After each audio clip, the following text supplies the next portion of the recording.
Nous avons adopté un rapport concernant le FSUE. Ce rapport a été adopté en plénière du Parlement européen.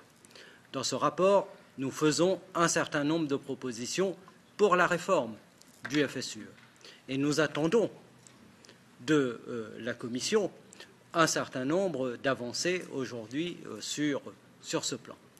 La deuxième chose, c'est que nous n'avons pas attendu, puisque dès 2019, nous avons indiqué que la question des catastrophes naturelles était aujourd'hui une priorité pour notre commission du développement régional.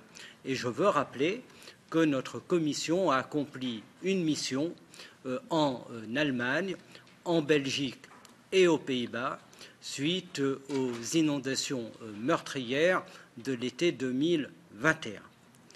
Et les membres qui faisaient partie de cette mission ont pu voir qu'en 3 ou 4 jours d'inondation, il y a eu un bilan humain absolument tragique, plus de 100 morts en Allemagne, avec un coût astronomique, plus de 40 milliards d'euros de dégâts rien qu'en Allemagne.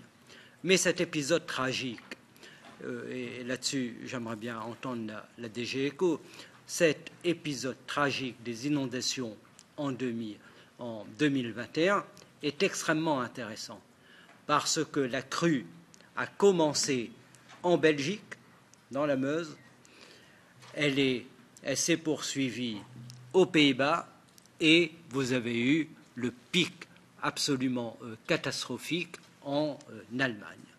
Et nous avons effectivement un problème de circulation de l'information et un problème dans les systèmes d'alerte précoce. Et la communication entre vous avez une dimension transfrontalière. Avec notre collègue Pascal Arimont, nous avons travaillé sur cette question pour avancer sur des propositions, mais la dimension transfrontalière est une dimension qui est, à mon avis, extrêmement importante et il faut effectivement qu'on renforce les systèmes d'alerte précoce. C'est extrêmement important. Sur la question de l'adaptation au réchauffement climatique, nous avons fait un certain nombre de propositions. C'est la position aujourd'hui de notre commission régie et je crois qu'il va falloir que nous exprimions sans doute de manière commune vis-à-vis du Conseil, vis-à-vis de la Commission européenne au niveau politique pour demander qu'on puisse avancer dans cette législature vers des moyens nouveaux.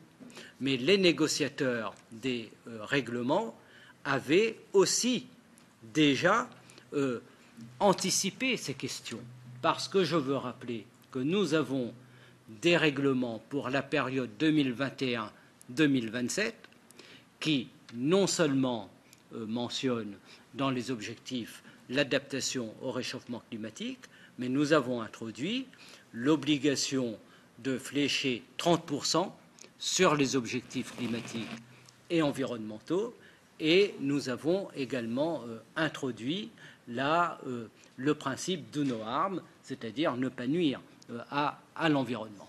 Donc globalement, les règlements de la politique régionale assument aujourd'hui en partie ces nouveaux défis, mais clairement, la multiplication, l'intensité des catastrophes naturelles qui se répètent chaque année, non seulement enrayent la mise en œuvre des programmes opérationnels et font reculer les objectifs de la cohésion. Et nous le verrons, ils le feront reculer de plus en plus partout à l'échelle de l'Union. C'est pourquoi il faut vraiment intégrer ce pilier prévention, adaptation au réchauffement climatique de manière absolument intégrée dans la politique régionale et conduire l'ensemble des régions d'Europe à avoir des plans climat avec aussi une stratégie en matière d'adaptation. Ce n'est pas le cas partout. Dans certains pays, comme au Portugal, on est très en avance sur la question de l'adaptation au réchauffement climatique, mais dans d'autres pays, on est très en retard. Donc nous devons avoir cette vision européenne. Nous en discuterons avec les coordinateurs pour voir comment, dans les workshops, les ateliers de travail, nous pouvons encore renforcer les propositions qui sont déjà contenues dans les rapports qui ont été votés en plénière.